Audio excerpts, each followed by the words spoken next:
Bàសូមជម្រាបសួរមេរៀននេះយើងនឹងរៀនអំពីទម្រង់វិជ្ជករបាទហើយក៏ជាការឆ្លើយតបទៅនឹងសំណុំពរបាទរបស់បងប្អូនម្នាក់ដែលមាន account YouTube បាទឈ្មោះ Lily បាទដែលបងប្អូនបានស្នើសុំឲ្យពន្យល់អំពីទម្រង់វិជ្ជករបាទគឺទម្រង់អះអស់តនតេបាទទម្រង់នេះយើងប្រើជាមួយនឹងកិរិយាសព្ទក៏បានគុណនាមក៏បានបាទបូកជាមួយនឹងតនតេបាទសូមអរគុណចំពោះសំណួររបស់បងប្អូនបាទហើយក៏សូមអធិស្ឋានផងដែរចំពោះការឆ្លើយតបបាទរឿងយឺតបន្តិច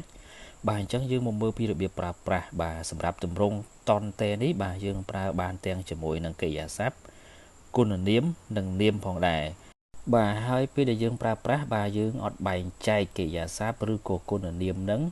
ថាមានជើងឬក៏អត់ទេបាទយើងគ្រាន់តែលុបដាចេញបាទយើងបូកជាមួយនឹងកិរិយាសព្ទឬក៏គុណនាមនឹងយកតែម្ដង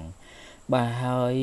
អត្ថន័យបាទយើងអត់សូវបកជាផ្ដោតសំខាន់ទៅលើអត្ថន័យទេបាទសឹងតែមិនមានន័យទេប៉ុន្តែពេលដែលគេប្រើទម្រង់តនតេនេះបាទគឺបង្ហាញឬក៏រំលឹកអំពីបទពិសោធន៍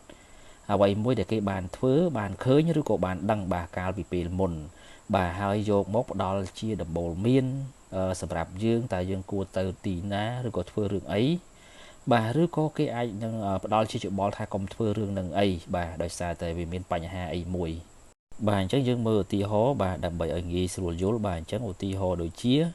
ឆនឿនអូតស៊ឹលសាកូស៊ីភឹនតេអូឌីអេសសាល់កែបាទអញ្ចឹងប្រែថាខ្ញុំចង់ទិញខោអាវតើគួរទិញនៅកន្លែងណាទៅបាទនៅពេលហ្នឹងយើងអាចណែនាំទៅកាន់គាត់ឲ្យទៅកាន់ហាងណាមួយបាទដែលយើងមានបទពិសោធន៍ធ្លាប់ដឹងធ្លាប់ទៅបាទឧទាហរណ៍ដូចជាសូអ៊ូរេយេពឿនអូតខាកេកាម៉ាន់តុនតេ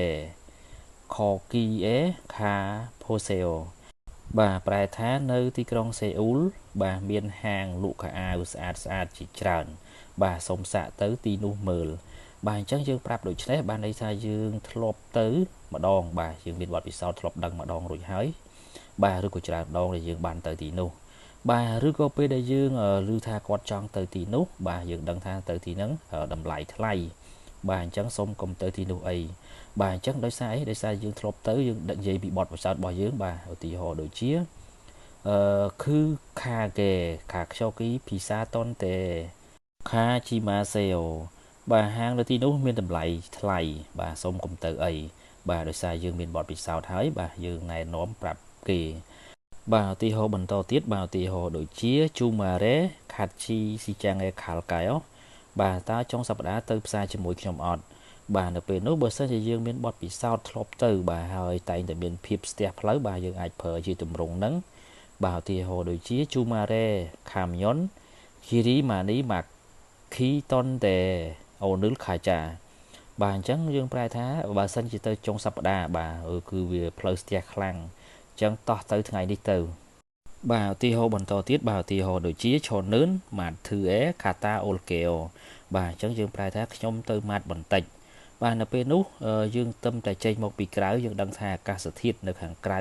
ត្រជាក់បាទអញ្ចឹងយើងអាចប្រើទម្រង់នឹងដែរបាទឧទាហរណ៍ដូចជាណាលស៊ីកាឈុបតុនតេអូតស៊ឹលតាទឺថាកេអ៊ីបកូខាសេអូ